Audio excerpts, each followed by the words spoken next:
ఒకప్పుడు నాన్న చేతిలో అల్లరి చేసే డాడీ ప్రిన్సెస్, అమ్మ ఒడిలో నిద్రపోయే ముద్దుల క్యూటీపై ఈరోజు ఒక చిన్న ప్రాణికి అమ్మ అయింది. తానే ఆశ్చర్యపోతోంది ఇంత ప్రేమ నాలో ఎక్కడ దాగి ఉందో అని. బద్ధకంగా ఆలస్యంగా లేచే అమ్మాయి ఇప్పుడు తన బిడ్డ ఉలిక్కిపాటుకే మేల్కొంటోంది. నిద్ర అంటే ప్రాణం అనుకునే అమ్మాయి ఇప్పుడు తన బిడ్డ కనురెప్పలపైయే నిద్రను పరిచేసింది. చిన్న ఇంజెక్షన్‌కే భయపడిన ఆ అమ్మాయి 9 నెలల నొప్పిని నవ్వుతూ మోసింది. వాంతులు, నీరసం, నిద్రలేని రాత్రులు, నడవలేని క్షణాలు అన్నీ భరించింది. ఎందుకంటే ఆమె గుండెలో ఇంకో గుండె కొట్టుకుంటోంది కాబట్టి.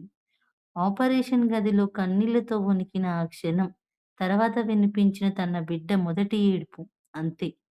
ఆ నొప్పులన్నీ ఒక్క క్షణంలో ప్రేమగా మారిపోయాయి. తన పొట్టపై మిగిలిన గాయం అది ఒక మచ్చ కాదు. ఒక తల్లి చేసిన యుద్ధానికి అందమైన గుర్తు.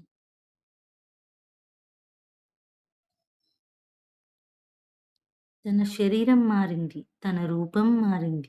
కానీ తన హృదయం మాత్రం ఇంకా మృదువైంది.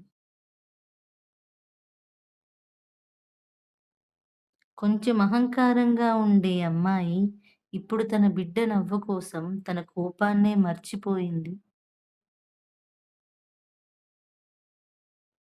తినడమే ఇష్టపడే ఫుడీ అమ్మాయి ఇప్పుడు బిడ్డ తిన్న తర్వాతే తన ఆకలిని గుర్తు చేసుకుంటోంది. రాత్రులు నిద్రపోకుండా పాలిస్తూ కూర్చునే ప్రతి క్షణంలో ఆమె కళ్ళల్లో అలసట ఉంటోంది కానీ గుండెల్లో మాత్రం అపారమైన ప్రేమ ఉంటుంది.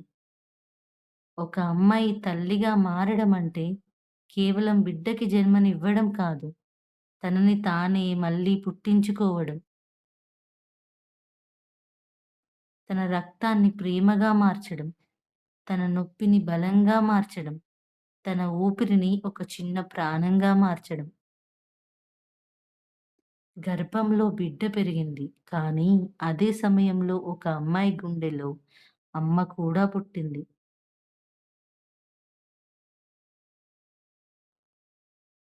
అమ్మగా మారడం సులువు కాదు. అది త్యాగం. అది సహనం. అది కన్నీటి వెనుక దాగిన నవ్వు. అది నొప్పిలో పుట్టిన ప్రేమ. ఎందుకంటే ప్రపంచంలో అత్యంత అందమైన మాయ ఏదైనా ఉంటే అది ఒక అమ్మాయి అమ్మగా మారడం.